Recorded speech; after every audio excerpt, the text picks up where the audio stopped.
US President Donald Trump escalated the global trade war by announcing a series of reciprocal tariffs aimed at matching duties imposed by other countries on US goods. At a White House event, Trump declared it is our declaration of independence. He explained that the 10% baseline tariffs would be applied to all imports into the United States, with higher duties for some of its biggest trading partners. Under his new plan, China would face tariffs of 34%, the European Union would be charged 20%, and Japan would have a 24% tariff.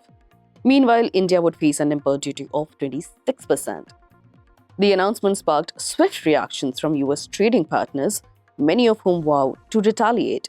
They have also urged Trump to negotiate deals to avoid such tariffs. Australian Prime Minister Anthony Albanese reacted strongly, saying, "It is the American people who will pay the biggest price for these unjustified tariffs." He added that Australia would not impose reciprocal tariffs, as it did not want to escalate the situation with higher prices and slower growth. In Canada, Prime Minister Mark Carney promised to fight the tariffs, stating they would fundamentally change the global trading system. Although the direct impact on Canada were less severe than other countries, Carney pointed out that US tariffs on steel, aluminum, and automobiles would directly affect millions of Canadians. He said, "We are going to fight these tariffs with countermeasures." British Prime Minister Keir Starmer also criticized the move, saying a trade war is in nobody's interest. He confirmed that United Kingdom had prepared for all eventualities and would not rule anything out in response. German officials warned that trade wars harm both sides. Spanish Prime Minister Pedro Sanchez echoed these concerns, vowing to protect Spanish companies and workers while maintaining a commitment to open trade.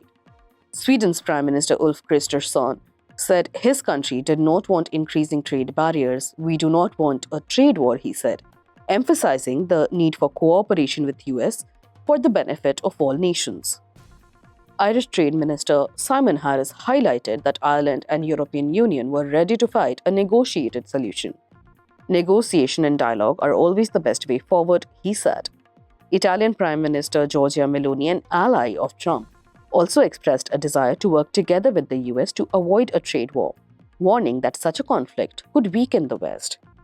The European Union pledged to react to the new tariffs by the end of April, with initial countermeasures focused on steel and aluminum. China's Commerce Ministry called for the immediate cancellation of the tariffs, warning they would endanger other global economic development plan and harm both US and international interests.